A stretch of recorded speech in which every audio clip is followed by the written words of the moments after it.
Good morning. Welcome to the Unitarian Universalist Society. We are grateful to gather on this beautiful and gray morning, both in person and online, for a time of inspiration, reflection, and connection. Whether you join us today with joy in your heart, weighted with burdens, or searching for meaningful connections, we are so glad that you are here. I'm Nick Kaplan, my pronouns are they, them, and I'm the grateful director of Lifespan Religious Education here at Unitarian Universalist Society. Our sanctuary and the adjoining Religious Education Commons are filling with people of all ages, albeit a little less full than on an average Sunday, but still filling slowly. Through the window walls of our sanctuary where we connect to the natural world. It is gray, maybe threatening a little bit of rain out there, and still beautiful. As we gather, we give thanks for this land and all who have cared for it over the centuries, particularly the Kickapoo, the Iowa, the Sauk, and the Meskwaki, and the Oceti-Sakowin nations. As people of many ages, genders, races, sexual orientations, classes, abilities, and health statuses, we know how important it is to come together and work to create a radically welcoming spiritual community. As Unitarian Universalists, our faith expresses our core values of love through how we agree to be together and to support each other. We are guided by shared principles, sources, and values of our living religious tradition. This morning, as we honor those who have fallen in war and the complexity of feelings that exist surrounding Memorial Day, we will continue to explore our shared value of pluralism and acknowledge that many different truths can exist simultaneously. If you're newer to our congregation, we invite you to learn about us more after the service. For those of you here in person, you can talk to a greeter in the atrium. And for those of you online, there is a link to the visitor form in the YouTube notes that will let us connect with you. Now our call to worship is Called by Loss, Called by Peace by Heather K. Januels. We come this day called by war, by the suffering we inflict and endure, when minds across borders fail to reason and compromise. We come this day called by loss, the deaths of those who serve in our name, those whose lives end before their natural course, in service to a cause greater than their own. We come this day called by hope, hope that we will, in some season, finally surrender our swords for plowshares. And we come this day called by peace. May we hear its song, may we proclaim its promise. May our remembrance today renew our struggle. We can never stay or rest. And now, if you rise in body or spirit and join us in singing hymn number 348, which you can find in the larger hymnal, Guide My Feet, number 348. And I thought Leah was leading us. Is Leah not leading us? We're going to do our best without Leah. Virginia's going to lead us. Number 348. Thank you for jumping in. I appreciate it. Guide my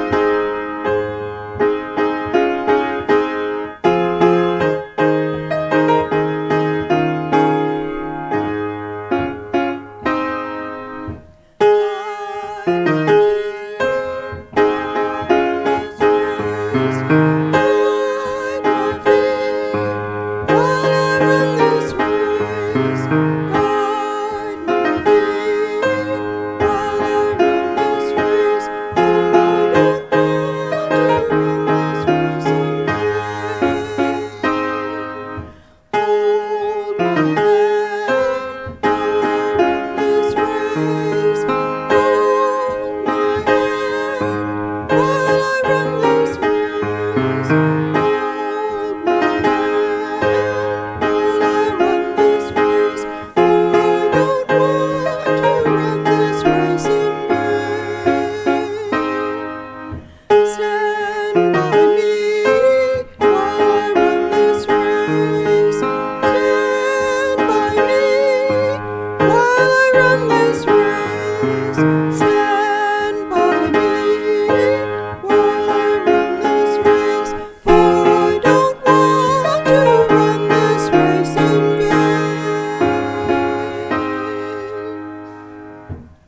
morning.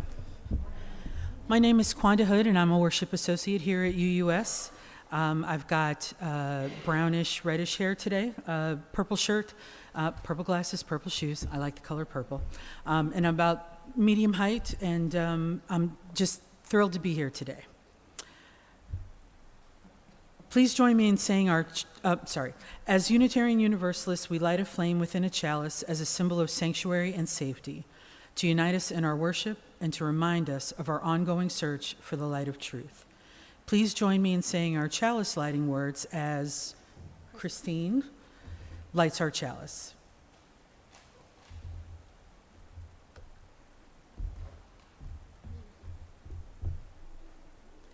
Life is a gift for which we are grateful. We gather in community to celebrate the wonder and the mystery of this great gift. So let us now kindle the flame of our liberal religious heritage and renew our covenant of mutual love and care. Love is our doctrine, the quest for truth is our sacrament, and service is our prayer. To dwell together in peace, to seek knowledge and freedom, and to serve those in need. This we promise, this we covenant with life and one another. Each week we light a candle for justice and healing to acknowledge our interdependence with the natural world and with all members of the global community, especially those most vulnerable. We light this candle so that we may not be numb to injustice and trauma, but rather find strength, courage, and love as we work in solidarity with others for liberation, justice, and healing. Together we create resilience and hope. Today, as we light this candle, we're particularly mindful of the holiday tomorrow and all those that have been lost in service. As I light this candle, please hold a time of silence to listen to our hearts and bodies, or perhaps lift up prayers.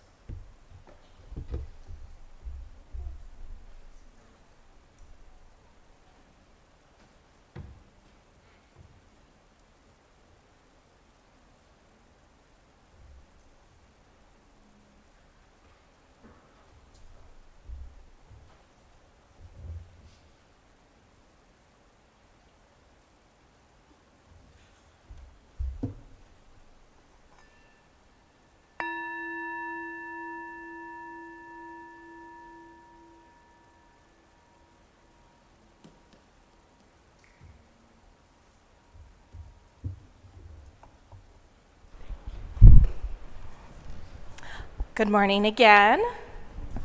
I have a story to share with everyone today called The Rabbit Listened.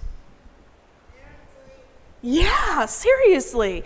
The Rabbit Listened. And our pictures will be up on the screens, but if anyone would like to come closer to see the book, I'm going to hang out down here on the ground. So if you'd like to come up and sit on one of the cushions, you're welcome, or come in and sit on one of the cushions, you're welcome to come join me. This is The Rabbit Listened by Corey Dorfeld. We said today we're talking in our service about how different things can be true all at once, and I want you to see how that's true in our story today. So this is The Rabbit Listened. One day, Taylor decided to build something. Something new, something special. Something amazing. Taylor was so proud. But then, out of nowhere,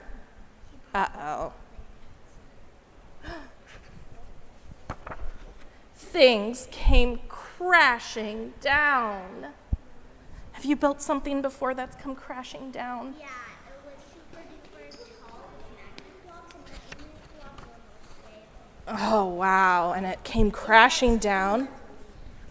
The chicken, do you see the chicken over here? The chicken was the first to notice.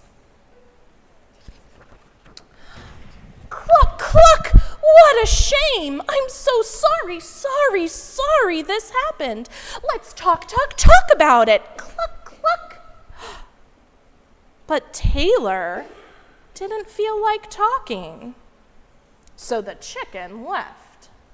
She got mad. The chicken does look mad, you're right. Next came the bear. Oh. Roar, roar, how horrible. I bet you feel so angry. Let's shout about it. Groar, groar. But Taylor didn't feel like shouting, so the bear left. Oh, now the bear's angry. The elephant knew just what to do. Trumpada, I can fix this.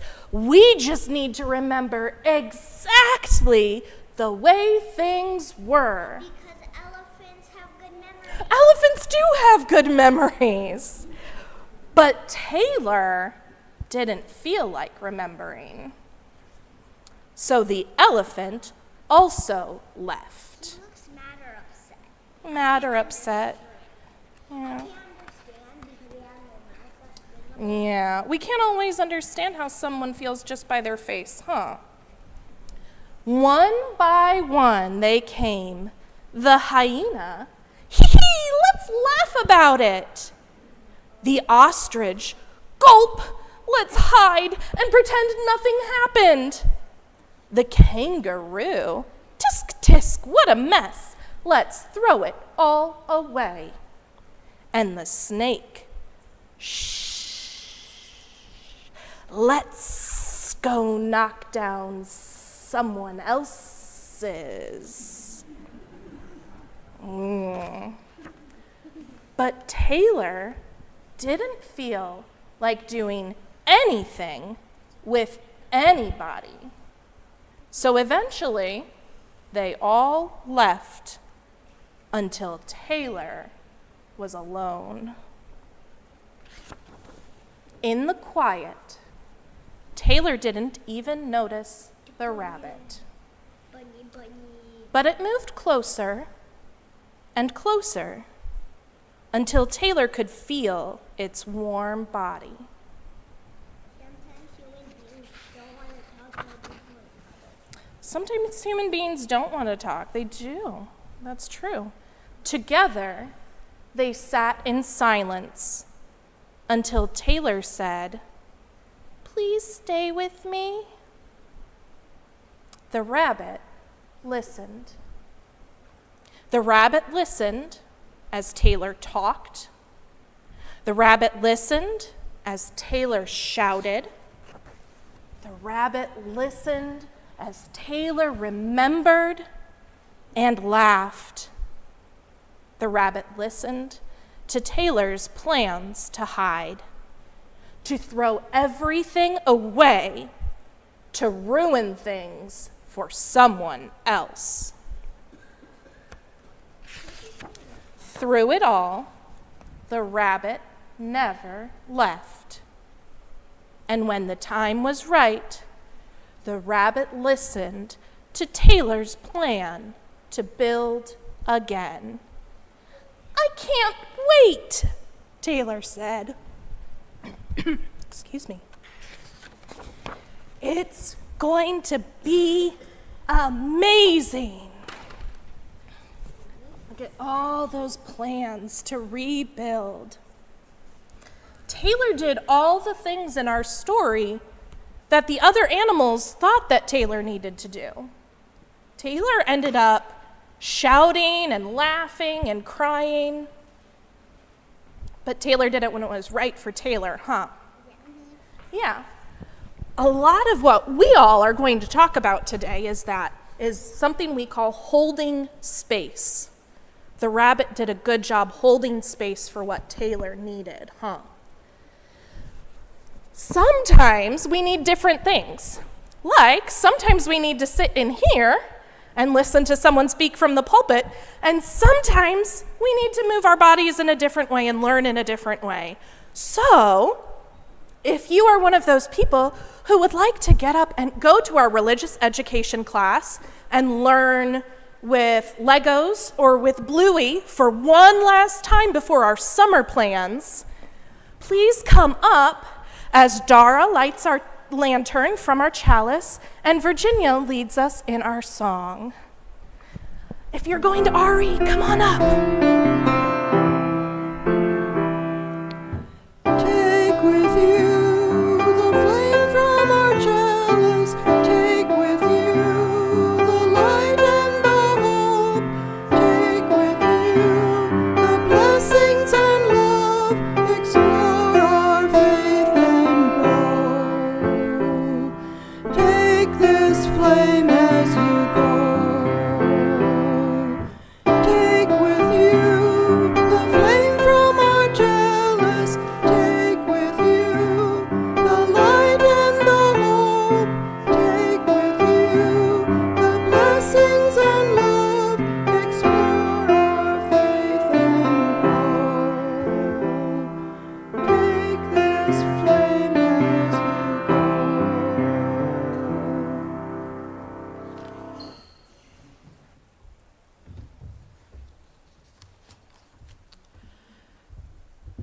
A reading, We Gather to Remember by Nicole McKay. We gather to remember those who could not grow old and those forced to grow old long before their time. We gather to mourn and grieve with one another all of our losses, the people, the stories, the loved ones, and the futures that could have been. We gather to do the hard work of facing the difficult realities of our present and of our past, where there is conflict, violence, war, and hatred. We gather to hold space for silence as we try to make meaning of our history, to help us work for peace and justice today. We gather to rekindle our source of hope for our future by recognizing in one another our shared humanity. As we join in a concerted commitment for a better tomorrow, we gather because we need community to do all of this holy work.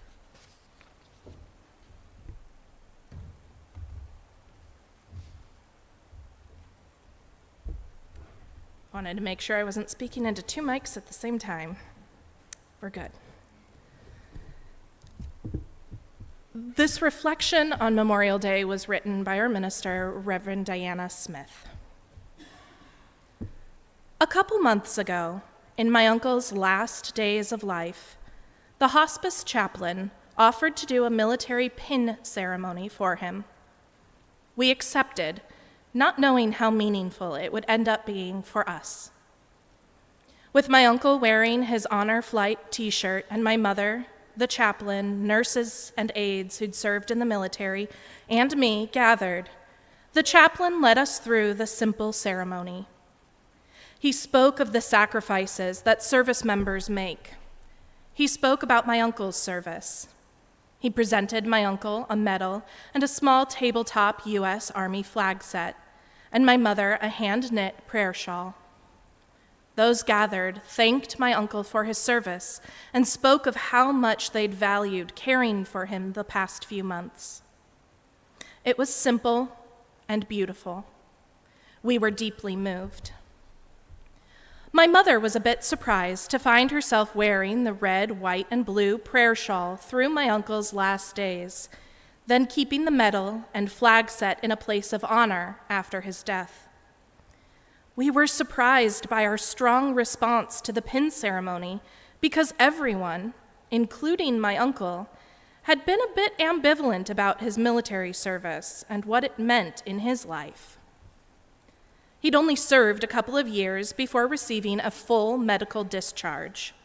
He'd lived most of his 80 years as a disabled veteran, and while he identified as a vet, and my mom and aunt spent years learning about and working with the VA services he needed, my uncle didn't talk about his service, and there was no doubt that the course of his life had drastically changed in ways that were positive and negative during his brief service. And so that ambivalence continued through my uncle's death. At the funeral home, there were questions about what types of military honors we wanted.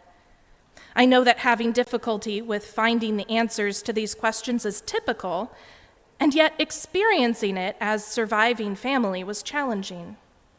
Talking about it with the funeral director, whose grandfather had also lived a life of disability after a couple of years of service, and had also valued being recognized, but hadn't wanted military honors, was helpful. It turns out that talking about the nuances, the questions, the complexity helps. Military service and what it means in our lives isn't a simple topic. I notice that in Unitarian Universalist spaces, we often find ourselves ambivalent about military service, what it means, and how to talk about it. And so, we often don't talk about it much. And yet, it is such an important part of our lives and our loved ones' lives. People enter the military for so many reasons, and it can change lives dramatically for the better. I see this in my uncle's life, my brother-in-law's life, in other family members and friends' lives, in so many congregants' lives. The legacy of family members' service that calls people into it.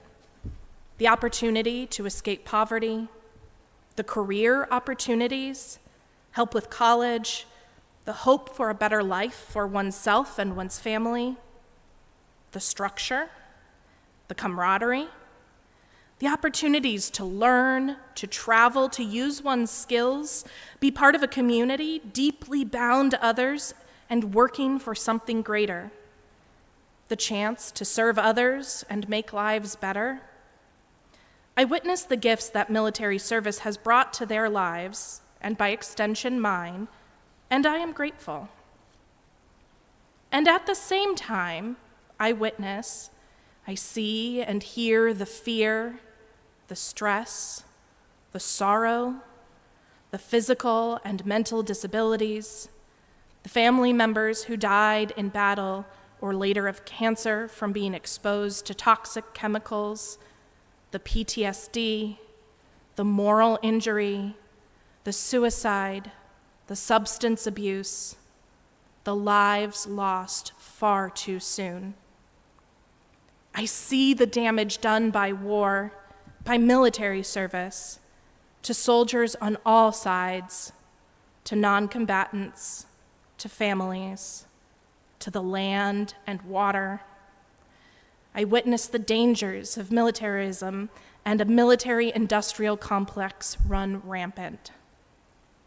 We all know I could go on and on. I witness the damage done to so many lives and to Earth itself, and I weep. On Memorial Day, on this day when we remember the lives lost in so many wars and conflicts, I hold all of this. We hold all of this. Because as painful as it is, as hard as it is to hold and talk about the complexities of military service and what it means in our own and our loved ones' lives, it is so important. It is crucial that we hear each other's stories, that we witness, that we seek to understand, that we lean into our pluralism in this way too. And so, on this Memorial Day, may we listen, may we learn, may we share, may we lean into the conversation, may we remember well and fully. May we work to change our world so that people do not need to sacrifice so much that they and their families may have the opportunities the military gives. May we find better ways to create peace.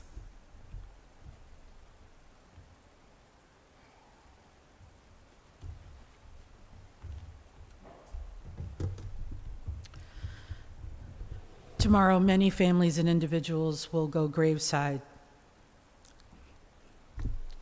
to honor those that they've lost. This reading is for them. Do Not Stand by My Grave and Weep by Mary Elizabeth Fry. Do not stand at my grave and weep. I am not there. I do not sleep. I am in 1,000 winds that blow. I am the softly falling snow. I am the gentle showers of rain. I am the fields of ripening grain. I am in the morning hush. I am in the grateful rush of beautiful birds in circling flight. I am the starshine of the night. I am in the flowers that bloom. I am in a quiet room. I am the birds that sing. I am in each lovely thing. Do not stand by my grave and cry. I am not there. I did not die.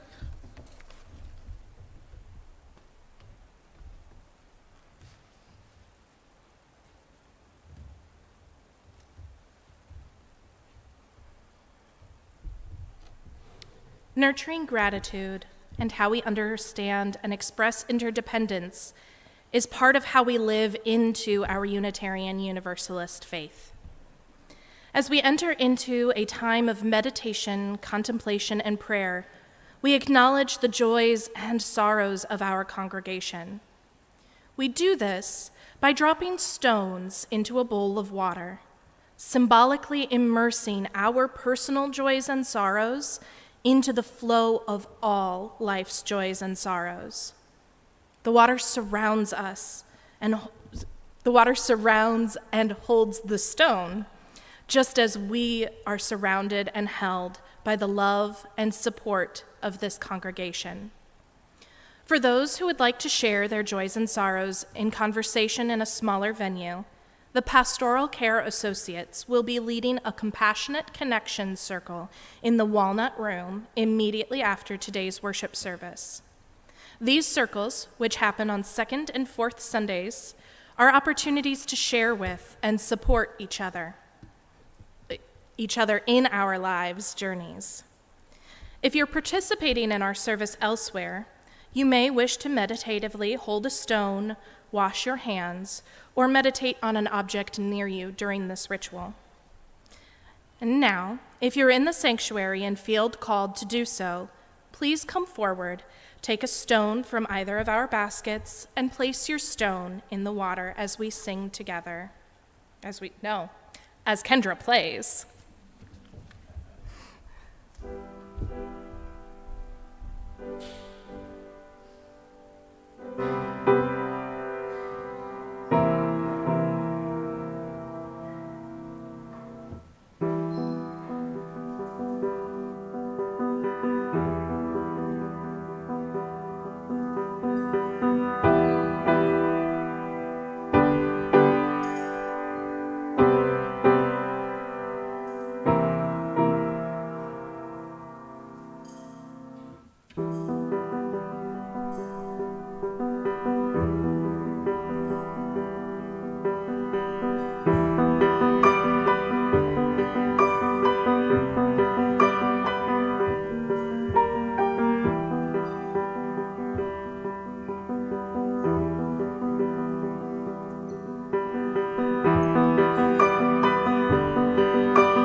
May we hold the joys and sorrows of our congregation and the wider community tenderly in our hearts and minds today and in the coming days. When we need a listening ear or heart or a helping hand, may we reach out. And when we know of needs, may we offer support with loving kindness.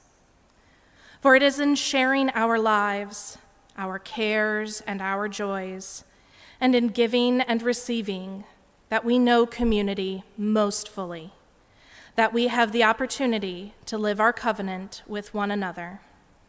Amen. Blessed be. Let it be so. And I misspoke a moment ago. There is not Compassionate Connection Circle after service today in the Walnut Room. You are welcome to use that space to personally meditate or enjoy the quiet or the waterfall, but there will not be pastoral care associates in there with you. And now, Quanda.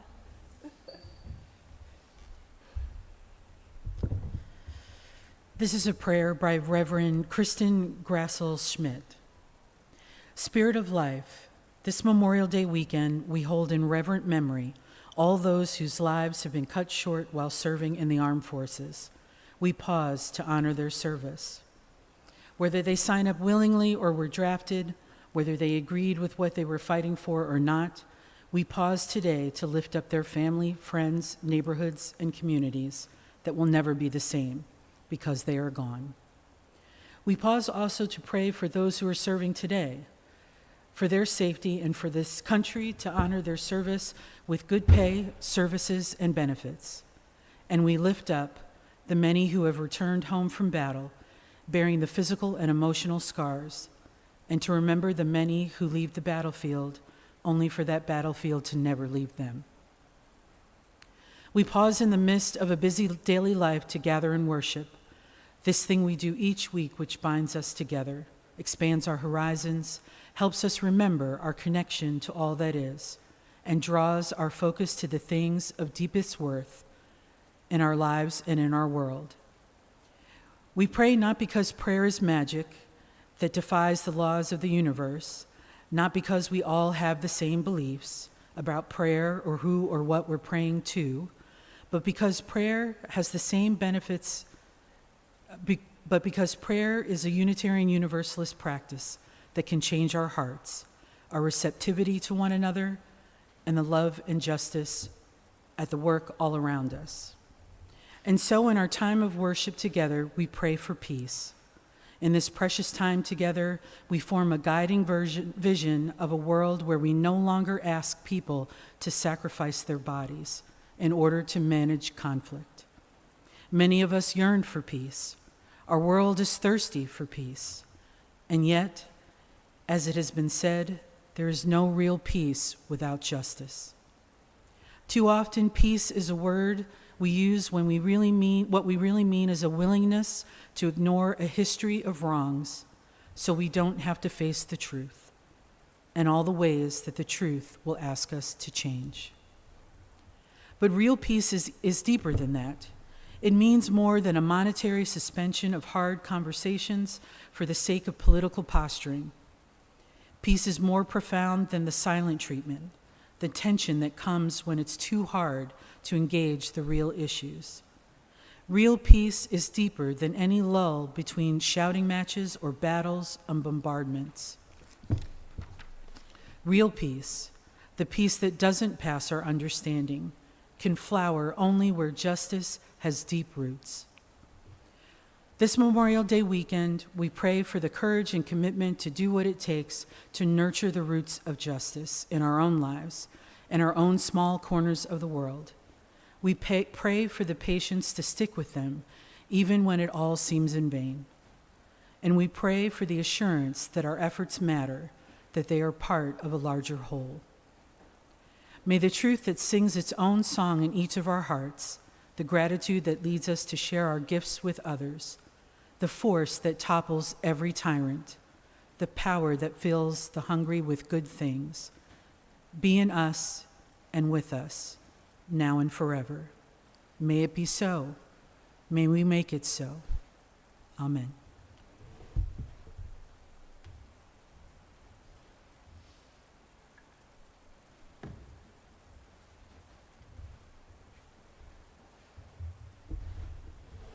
How we give, what we do with our lives, our time, and our resources is a reflection of our values.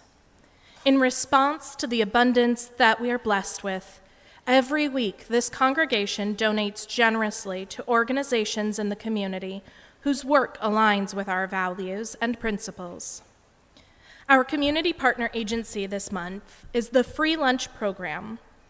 The cornerstone of the Free Lunch Program is an open door, a full plate, and no questions asked.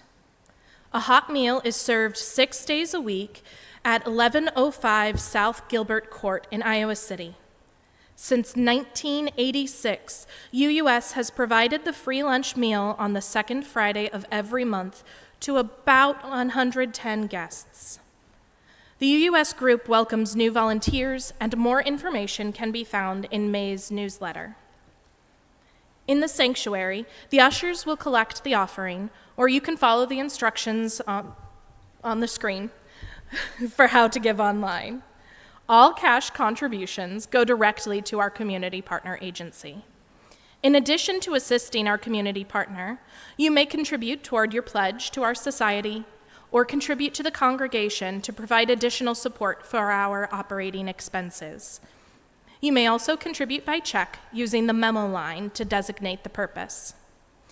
The offering is a sign of commitment to this free congregation, which is completely supported by the generosity of all who join with us.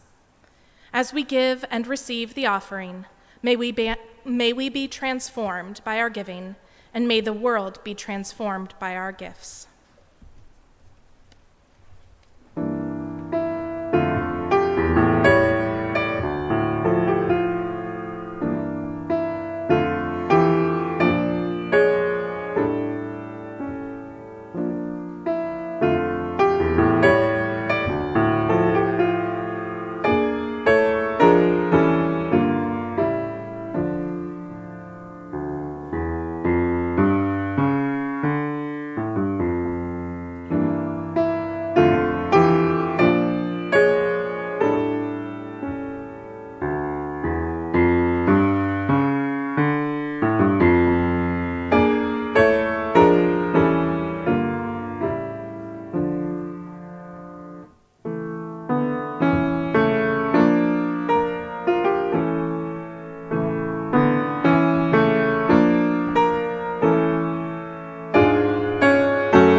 Thank you. That was beautiful.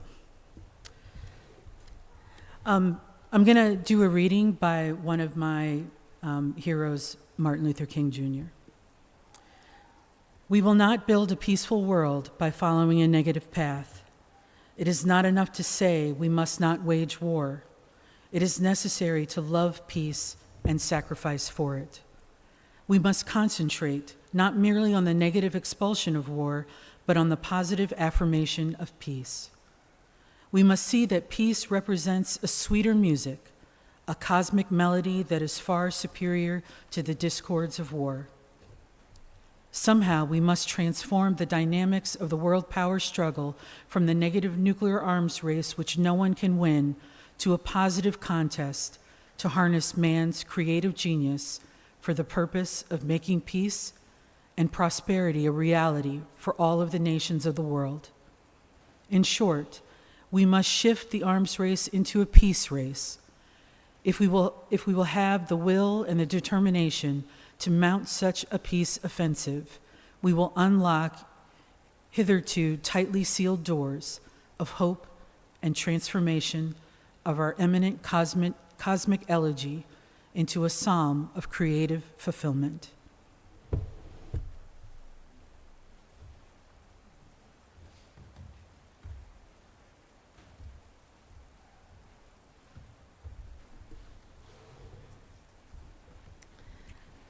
This reading is titled Return, and it was written by Captain George Tiger. The first stop on U.S. soil after a deployment is the airport. From there, it's all downhill until you get to see your family and loved ones again. But the airport is its own scene, where you're a soldier in uniform. On my trip home, I'm reminded of the last time I was in the airport, returning from Afghanistan after 2 weeks of R&R, or rest and relaxation leave. In my memory, I walk through the crowded Atlanta airport. I am tired and feeling sorry for myself. I certainly do not want to shake hands and play the happy, grateful soldier one more time. I have to admit that I have become weary of the thank you for your service handshakes. I understand the sentiment and appreciate the gesture, but sometimes you just really need to get to the bathroom. When I see a group of elementary school students holding signs and clapping, my heart sinks. I need to go, not shake hands, but there seems no good way to avoid it. They have chosen the only clear path to the restroom to set up the greeting line. I make a wide arc and head for my destination. Then, from out of the crowd, a kindly-looking older lady in a USO shirt yells to me, "Sir, could you please come and talk to them? Just a few words. It would mean so much." All eyes are suddenly on me. I can't avoid them now. My name is clearly emblazoned on my chest. I can see the headline, "Chaplain Tiger, U.S. Army, runs away from children in display of ingratitude." I turn and walk toward them. "Hi guys, where are you from? What are your names? What brings you out today?" I smile and do my duty. "We just want to say thanks," one student says. "We really appreciate your sacrifice." Frankly, I've never considered my service a sacrifice. I am well paid to do this job, and I really love what I do. Two things many people in this world cannot say. Privilege? Yes. Honor? Certainly. But sacrifice? It just doesn't feel that way to me. Nonetheless, I wade into the crowd of kids and make some of the typical small talk soldiers make in these situations. I share little pieces of information, but never allow anything like a real conversation to develop.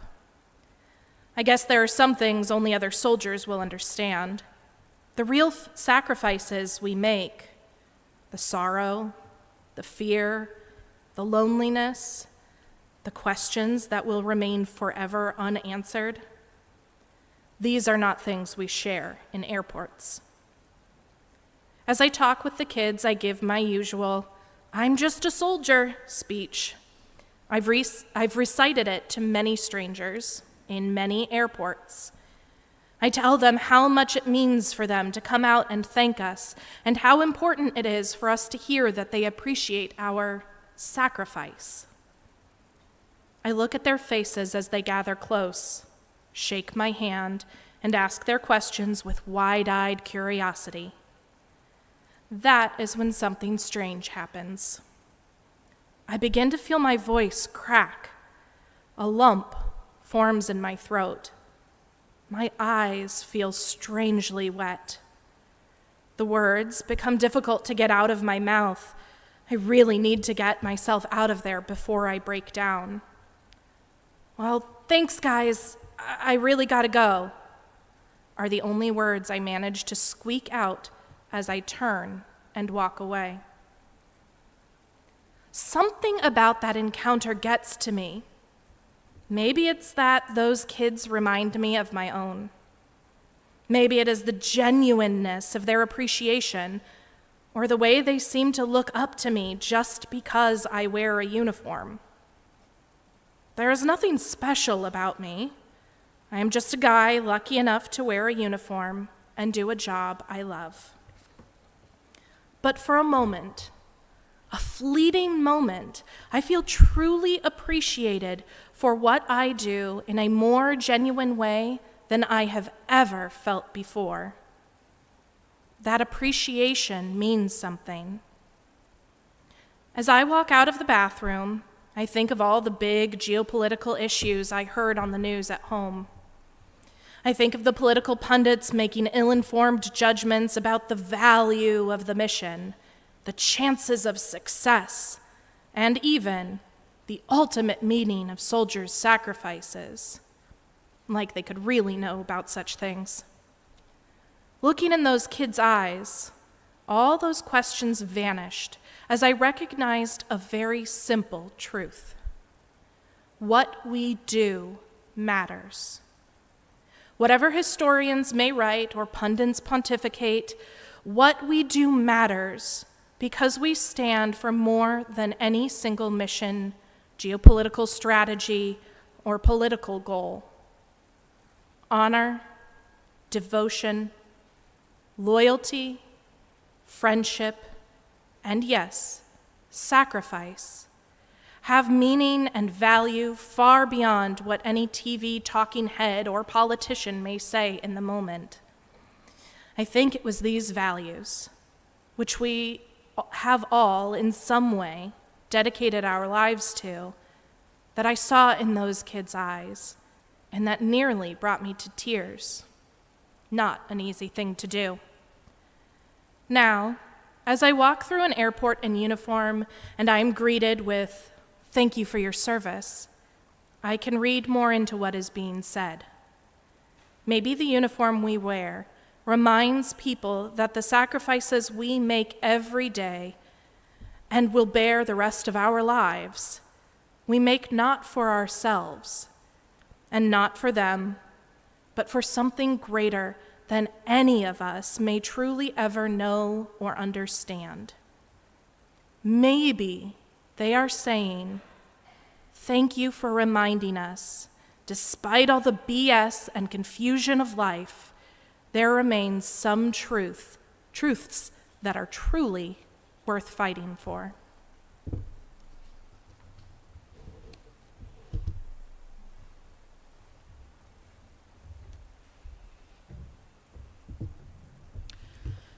May what has been shared today help us more fully affirm our interconnection and live into love and justice. Immediately after service, we gather in the fellowship hall and outside for conversation and community. For those who would like to share their joys or sorrows in conversation in a smaller venue, you're welcome to go to the Walnut Room, but as Nick said, there won't be someone there. If interested, could you please sign up to support UUS at Let Love Fly, June 8th in North Liberty, and Iowa City Pride, June 15th in Iowa City. Also, we'd like to announce the leadership elections ended at 5 p.m. on Friday. All nominees were elected. Expect full results in the Wednesday email. Additionally, at the time that we put this together, we were told that there would be a Memorial Day picnic on the back patio. I know it's been raining this morning, so I'm not sure if that's exactly the same, but I'm sure you'll see people congregating either in the fellowship hall or outside. and you're welcome to join us. And now we're going to have hymn 1017, Building a New Way.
Please join me in the words for extinguishing our chalice.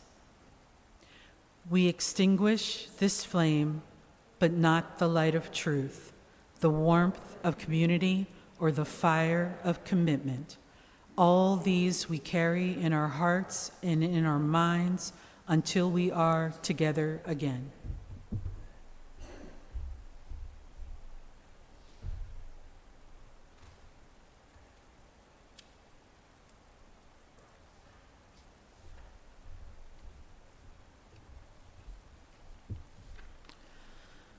Honoring fallen soldiers. Think of where you feel safe and at peace. What's the signal that tells you it's okay to be at peace? For people in the United States military, there's a special signal that says, you're okay, you're at peace. It's a melody called taps, and it's only 24 notes long. It was composed by a general in the Civil War and his bugler. It's hard to remember how important bugle calls were in the military once upon a time. In the days before radio, bugle calls were the only way military units could communicate to groups over a large area. In the 1860s, the end of the day was important. If there was time and peace enough to play taps, that was a signal that the camp was relatively safe. It meant that you were not under attack. It meant that there were no enemy soldiers to worry about. To a camp of soldiers, the notes of taps meant that unless you were on duty, you could close your eyes and sleep in peace. They say that the first time taps was played at a service for fallen soldiers also took place during the Civil War.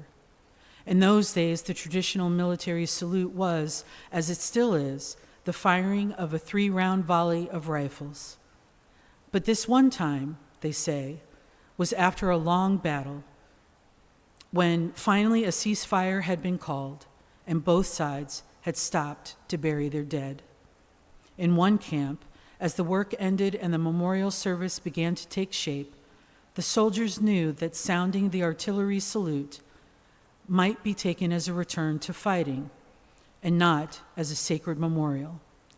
Someone had the idea of sounding a bugle, and that sound would never be taken as an aggressive act of war.